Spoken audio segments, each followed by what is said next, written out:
Dėmesio, dėmesio, dėmesio. Visas pop scenos lėlytės dažnai pravardžiuojamas dainuojančiomis papais. Ištiko krizė. Bim, bim, bim. Ho! Ir tai dar ne viskas. Vietoj jų krūtiningos muzikos ketinama leisti tik labai gyvą, labai intelektualią ir dvasią turtinančią produkciją.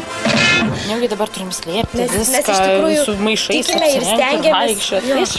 Kad pasislėptumėte ir maišais užsikamšytumėte, trokšta viena radijo stotis, kuris staiga paskelbė karą po Barbim ir per apdovanojimus savo klausytojus užbombardavo neva labai jau intelektualią muziką. Pasiklausom. Euforia, Kristų, vienas mūsų daro istoriją. Euforia, Kristų, vienas mūsų daro. O dabar pasiklausom tų, kuriuos šie mikrofono ir radio bangų virtuozai pasiryžo išnaikinti kaip kokius Kolorado vabalus. Naujasis Olele Pupiščių hitas ir naujojo klipo filmavimo užkulisiai.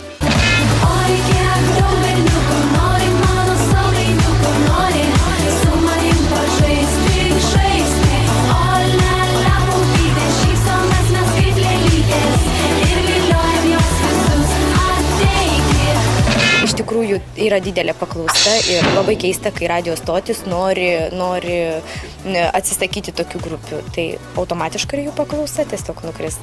Čia aišku jų reikalas. Labai daug grupių, ne tik mūsų, bet ir Lietuvoje yra labai daug grupių dainuojančių papais. Tas tiesa, tokių grupių ne viena ir ne dvi. Dar prieš pasauliui išgirstant Olele Pupytes, neapykantos ir diskriminacijos jūroje buvo skandinamos Yvos merginos. Istorijos faktai byloja, jog tai buvo pirmoji Lietuvos grupė nominuota dainuojanti papais. Ir viskas tik dėl tokio įvaizdžio, na ir šiek tiek dėl tokių dainų. Zvonkė priklauso liaudžiai.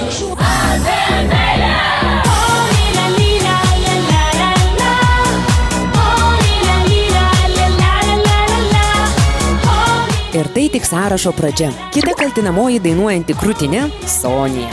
Tik va ji iš viso nesupranta, kaip galima nedainuoti savo privalumais. Seksualumas šou versle, manau, dainininkiai labai svarbi savybė.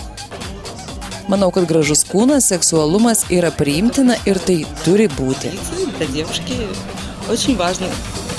Seksualumas seksualumu, bet kai prie tokio giluminio dainavimo viena jaunutė mergina pasiūlė pašokti.